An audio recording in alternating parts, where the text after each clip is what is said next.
guys, for those of you who don't know me, my name is Brooke Detridge, and I have been battling a chronic pain disorder called RND RSD, which stands for Reflex Neurovascular Dystrophy and Reflex Sympathetic Dystrophy.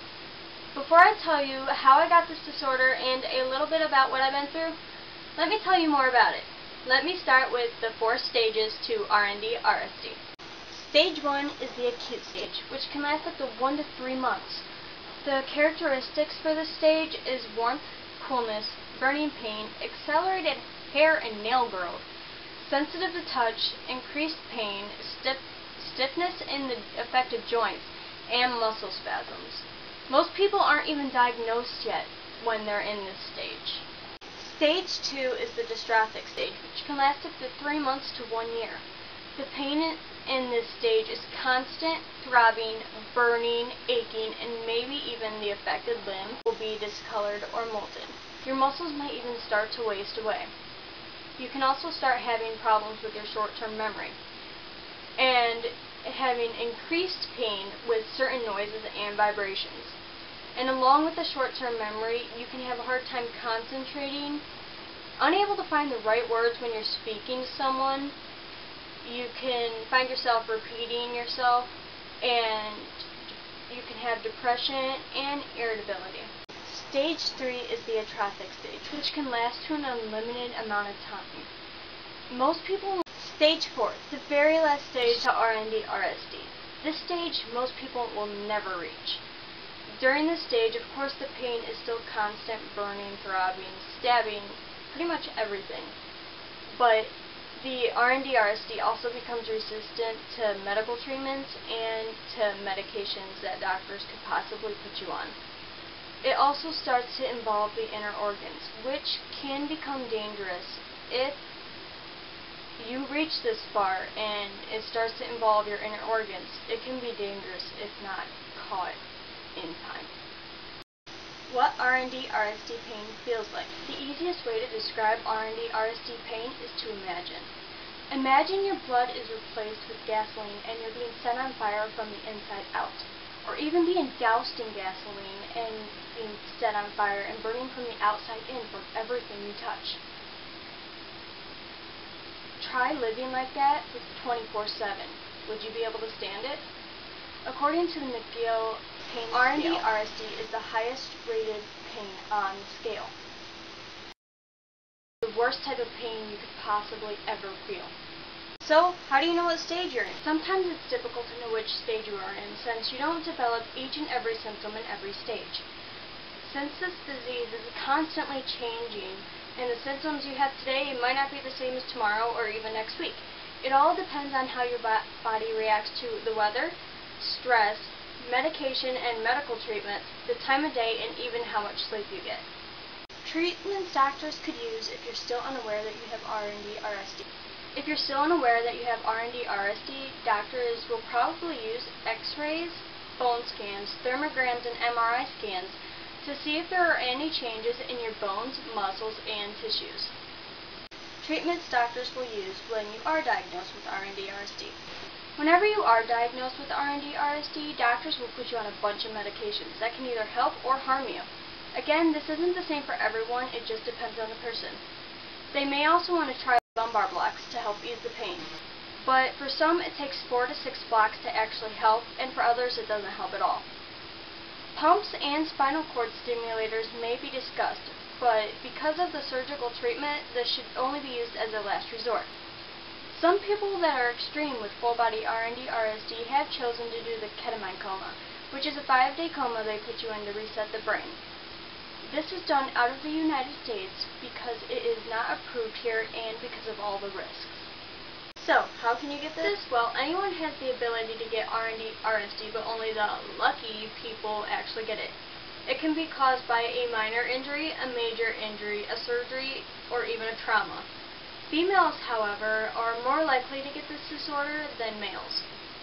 Now that I've told you a little bit more about RND RSD, let me tell you how I got this and my story. On March 8, 2008, I was coming down my stairs, missed the last step, and twisted my ankle. Just like that, my life changed. Who would have thought that a simple injury that I've done before would have done this? If you think back to the 4 stages I told you about, would you think I was in stage 1, 2, 3, or 4? Just by watching me talk and stand here. You'd probably guess I was probably in stage 1. Or maybe even 2. Or maybe even 3. But all those stages are wrong. I'm in stage 4, a stage barely anyone gets to. In the first 3 weeks, I already bypassed stage 1 and 2, and I was already in stage 3, when my left leg mirrored my right, and I was in a wheelchair and unable to walk. I was in a wheelchair for quite a few months until I went to a rehabilitation center at the Cleveland Clinic. And they put an tunneled epidural catheter in my spinal column to help me walk again. And they did it. A month of being there helped. It didn't take away the pain, and I didn't come home running, but it helped. That fall, I went back to school. I was back in band and marching. But everything else started to go downhill again that fall, 2008. When I started having issues breathing and I could no longer play my saxophone. And I also found out I fractured my tibia in my knee, which the RSD spread to. Here in 2009, the RND, RSD, it spread up to my knees, up my hands, up part of my left arm, up my right arm, and my back. This sent me to a doctor in Akron who diagnosed me with full body reflex neurovascular dystrophy. And that sent me to a pain on pain program in Pittsburgh, where they took me off all medications, and it was an intense physical therapy program that lasted for about 8 to 9 hours every single day for 2 weeks. I know that might sound harsh, where you're in intense physical therapy, you're making yourself hurt worse, but it helped a lot. I went into that program about a level 9 in pain, where I just wanted to cry every time I moved. And I came out a level 2. And I was running, and I haven't ran in 2 years. That really, it helped me.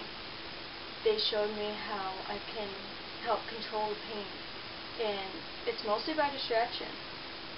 I have fun, I'm distracted, I'm okay. But sadly, I'll pay for it. Like in a couple days, my body will just hurt, and it'll just give out. So that's part of it. In 2010 is when, in February, is when the RND started to affect my dysautonomic system. My heart went funny in February, and I've had these constant headaches ever since then too. My heart, sometimes it races too high, too fast, it doesn't beat fast enough, or it's too low, and medications really don't help. My body fights off all medications that my doctors give me, which can be frustrating because sometimes they don't know what to do.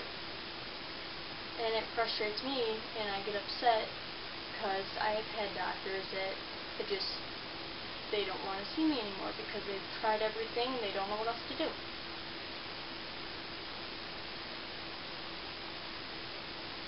And from then on, after my heart went funny, I also lost my sense of balance. I now use a walker, which I'm not a big fan of, but it helps me get around wherever I need to go. Even in school I used it, and